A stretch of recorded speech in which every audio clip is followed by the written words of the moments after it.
आराध्य देव के चरणों में वंदन। उपस्थित भाइयों और बहनों, पिता और पुत्री जा रहे थे। मार्ग संकरा था, रास्ते में नदी आ गई। पुत्री घबराने लगी तो पिता ने कहा कि बेटी घबराओ मत, तुम मेरा हाथ पकड़ लो। तो पुत्री ने कहा, नहीं पापा, मैं आपका हाथ नहीं पकड़ूंगी, आप मेरा हाथ पकड़ लीजिए। तो पिता ने कहा, इसमें क्या अंतर है, तुम मेरा हाथ पकड़ो और मैं तुम्हारा हाथ पकड़ूं। तो पुत्री ने कहा, पापा बहुत बड़ा अंतर है। जब मैं आपका हाथ पकड़ती हूँ तो मैं घबराकर हाथ छोड़ सकती हूँ, मैं विपत्ति में पड़ सकती हूँ, लेकिन आप यदि मेरा हाथ पकड़ लेंगे तो आप किसी भी परिस्थिति में मेरा हाथ नहीं छोड़ेंगे। शिष्य गुरु के चरणों में समर्पित हो जाता है तो निश्चिंत हो जाता है। उसे चिंता नहीं रहती कि मुझे क्या करना है, कहाँ जाना है, कैसे करना है। वो निश्चिंतता का जीवन जीता है। गुरु ही आत्म साक्षात्कार का मार्ग दिखाते हैं, लेकिन प्रयत्न शिष्य को स्वयं को करना पड़ता है। गुरु हाथ में दर्पण समा देता है, लेकिन देखने का प्रयत्न शिष्य को स्वयं को करना पड़ता है। पूज्य गुरुदेव श्री तुलसी के पास मैंने दीक्षा स्वीकार की। गुरु के इस अनंत उपकार के ऋण से मैं कभी ऋणी नहीं बन सकती। पूज्य गुरुदेव ने दीक्षा ही नहीं, शिक्षा का भी अवसर दिया।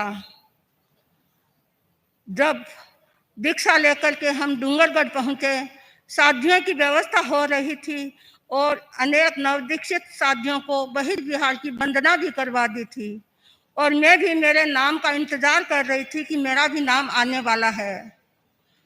गोष्ठी संपन्न हो गई, मेरा नाम नहीं आया तो मैंने सोचा अगले दिन आ जाएगा। दूसरे दिन भी नाम नहीं आया तो मैंने सोचा कि मेरा नाम क्यों नहीं आया। फिर मुझे पता लगा कि तुम्हारा नाम तो शिक्षा केंद्र में है। मैंने सोचा साध्य सिद्ध प्रज्ञा जी जो मेरे से अधिक प्रतिभा संपन्न है, उनको बहिर्विहार की वंदना करवा दी और मेरा नाम शिक्षा केंद्र में कैसे आया थे। पूज्य गुरुदेव के अनुग्रह और आशीर्वाद का ही फलित है मुझे 6 वर्ष तक शिक्षा केंद्र में रहने का अवसर मिला। जब आगम कार्य के लिए मेरे नाम का चयन हुआ, मुझे आत्मविश्वास नहीं था कि मैं इस कार्य में सफल हो सकती हूँ। लेकिन कहते हैं कि जब लोहे को पारस का योग मिल जाता है तो वह सोने में बदल जाता है। जब कांच को सोने का योग मिल जाता है तो वह मरकत मणि की उपमा को धारण कर लेता है, और प्रपुष को सिद्ध रस का योग मिलता है तो वह सोने में बदल जाता है। वैसे ही गुरु का आशीर्वाद, गुरु का अनुग्रह है, गुरु की दृष्टि जिस शिष्य पर पड़ जाती है वह शिष्य विकास के पर आरोहण कर सकता है। मुनि श्री दुलाराज जी स्वामी के निर्देशन में और साध्वी सिद्ध प्रज्ञा जी के साथ हमने आगम कोश का कार्य शुरू किया और उसका प्रथम भाग पूज्य गुरुदेव के चरणों में समर्पित कर दिया, और दूसरे भाग का कार्य आचार्य श्री महाप्रज्ञा जी के चरणों में समर्पित किया। जब आचार्य श्री महासमन जी ने मुझे विपाक सूत्र का कार्य दिया तो साध्वी उदिति शाह जी मेरे साथ थी, और हमने समय पर वह कार्य पूज्य गुरुदेव के आशीर्वाद से गुरुदेव के चरणों में समर्पित कर दिया। जब पुनर्जन्म का कार्य मुझे दिया गया, साध्वी परम यशा जी मेरे साथ थी। पूज्यवर ने कार्य के साथ समय की सीमा भी बांध दी कि मुंबई चातुर्मास तक यह कार्य हमारे हाथों में आ जाए। मुझे विश्वास नहीं था कि यह कार्य हम समय पर कर सकते हैं, लेकिन पूज्यवर का आशीर्वाद, पूज्यवर की वाणी सिद्ध वाणी थी, अमोघ वाणी थी, उसी का ही फलित था कि हमने मुंबई चातुर्मास में यह कार्य गुरु के चरणों में समर्पित कर दिया। गुरु की ही कृपा दृष्टि और गुरु का अनुग्रह का ही फलित है कि मैंने जो कुछ पाया है वह गुरु के आशीर्वाद का ही फलित है। दीक्षा लेकर मैंने अपना अधिकांश समय गुरु की छत्र छाया में व्यतीत किया है। गुरु की छांव तले कोई कालिदास बन जाता है, कोई विवेकानंद तो कोई महाप्रज्ञ। गुरु यह जानते हैं, वे माली के समान होते हैं। वे जानते हैं कि किस पौधे को कितनी खाद देनी है, कब सिंचाई करनी है और कब अतिरिक्त घास की कटाई करनी है। पूज्य गुरुदेव तुलसी अध्यात्म के शिखर पुरुष आचार्य श्री महाप्रज्ञ और भीतरा कल्प आचार्य श्री महासमन जी की पवित्र सन्निधि मेरे जीवन की सबसे बड़ी उपलब्धि है।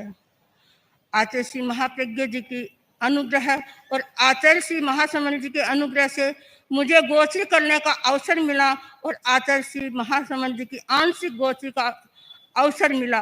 मैं मानती हूँ कि मेरे जीवन की यह सबसे बड़ी उपलब्धि है। इस कार्य से न जाने मुझे कितनों का आशीर्वाद मिला, कितनों की शुभकामना मिली।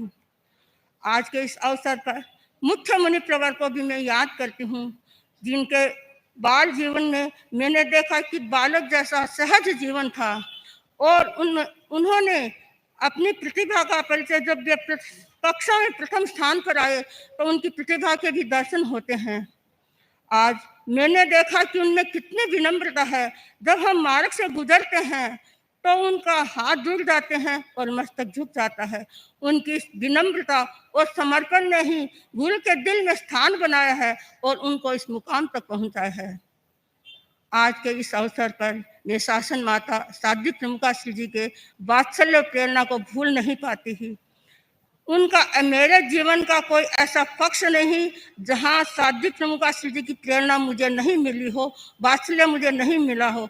चाहे वह क्षेत्र लेखन का हो, चाहे वक्तव्य का, चाहे कार्य का हो या किसी रंगाई सिलाई का हो, हर कार्य में मुझे उनकी प्रेरणा मिली और उनकी प्रेरणा से ही मैं आगे बढ़ी।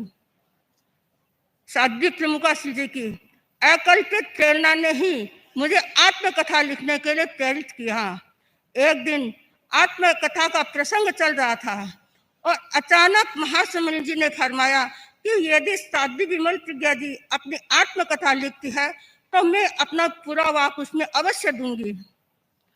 उस समय कहने से मेरा मानस ऐसे जरीभूत हो गया कि मैं क्या कहूँ। मैंने कहा कि यदि आपकी कृपा होगी तो यह कार्य भी संभव हो सकता है और उस समय उन्होंने मुझे मंगल पाठ भी सुना दिया। मैंने अपना कार्य प्रारंभ कर दिया और सोचा हैदराबाद तक मैं इस कार्य को पूर्ण कर लूंगी। अचानक मर्यादावली का नियम आ गया कि 72 वर्ष ये बिना कोई भी आत्मकथा प्रकाश में नहीं आनी चाहिए और उस समय मुझे 71वां वर्ष चल रहा था तो मैंने अपने कार्य को विराम दे दिया। मुझे नहीं पता था कि मेरी यह आस अधूरी रह जाएगी। वह वीर व्यक्ति तो चला गया और मेरी इच्छा पूर्ण नहीं हो सकी थी, लेकिन उनका आशीर्वाद आज भी मेरे पास है। मैंने यही मानकर के संतोष लिया कि समय से पहले और भाग्य से अधिक कुछ मिलने वाला नहीं है। तो आज भी उनकी प्रेरणा और उनका आशीर्वाद मेरे साथ है। साध्वी प्रमुखा श्री जी विस्तृत विभा जी, जिनकी निकट सन्निधि में मुझे लंबे समय तक रहने का और कार्य करने का अवसर मिला, जिनकी प्रेरणा और अनुग्रह का परिणाम है कि मुझे आचार्य महाप्रज्ञ जी के साहित्य के साथ जुड़ने का अवसर मिला। उनके जीवन से मुझे प्रेरणा मिली कि अप्रमत्त व्यक्ति के लिए बहुत जरूरी है, क्योंकि मुट्ठी में बंद रेत और वर्तमान क्षण किस समय फिसल जाए पता नहीं लगता है, इसलिए हर व्यक्ति को जागरूक रहना चाहिए। आचार्य श्री महाप्रज्ञ जी की अनुग्रह और आपकी प्रेरणा ने मैंने आचार्य श्री महाप्रज्ञ जी के 2 वर्ष की अहिंसा यात्रा को लिपिबद्ध करने का प्रयत्न किया। मैंने आपके जीवन से अनेक प्रेरणाएं पाई है। मैंने देखा कि आपकी जब शक्ति तब शक्ति, गुरु निष्ठा और सकारात्मक सोच ने आपको कभी असंतुलित नहीं बनाया। तो आज के अवसर पर मैं आपसे यही इच्छा करती हूँ, कामना करती हूँ कि आपका अनुग्रह सदा मेरे पर बना रहे और आपकी शुभ दृष्टि मेरे पर बनी रहे। साध्वी वर्या जी, जिनकी विनम्रता आज भी मेरे मानस में अंकित है। मैंने देखा कि साध्वी वर्या जी से ज्येष्ठ साध्वियां अनेक है, लेकिन यह स्थान पर जाकर सबको वंदना करती है। यह हमारी नई पीढ़ी के लिए एक प्रेरणा है। मैंने देखा साध्वी वर्या जी समय से और संस्था की बहनों की सार संभाल करती है, लेकिन जो नई प्रविष्ट बहनें हैं उन पर अपना श्रम और शक्ति लगा रही है, उनके संस्कारों को पुष्ट बना रही है, वैराग्य भावना को पुष्ट बना रही है। यह हमारे संघ का शुभ भविष्य का संकेत है, क्योंकि नई पीढ़ी ही हमारे संघ का भविष्य बनती है। और साध्वी बलिया जी की गुरु निष्ठा, आज्ञा निष्ठा और संग निष्ठा हमारे लिए प्रेरणा है। मैं कामना करती हूँ कि आपकी शुभ दृष्टि और शुभकामना मुझे निरंतर मिलती रहे।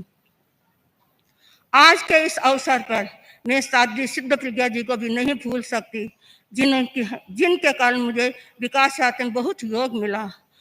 हम 8 साध्वियाँ और 2 संतों ने दीक्षा ली, साथ में दीक्षा ली।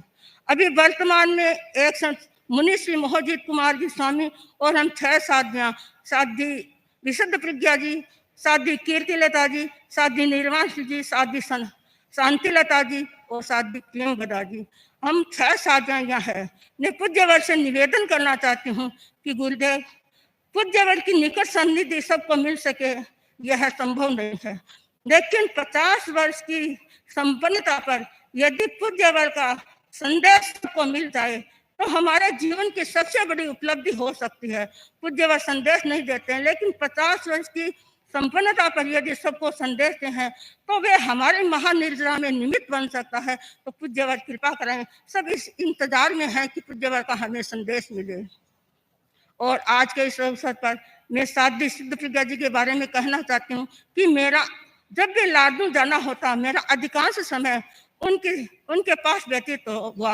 मैंने कभी उनको किसी की उतरती बात नहीं सुनी, कभी उनमें कसाई नहीं देखा। वे केवल आगम कार्य में तल्लीन रहते और आगम कार्य में ही आनंद की अनुभूति करते। तो मैं आज के इस अवसर पर उनके प्रति भी अपनी श्रद्धा से भावना व्यक्त करती हूँ। और अंत में मैं पूज्यवर से और मैंने पाया गुरुकुलवास की साधियों से जो मुझे है अनुग्रह मिला, जो मुझे शुभ दृष्टि मिली, तो मैं उन सब के प्रति कृतज्ञ हूँ।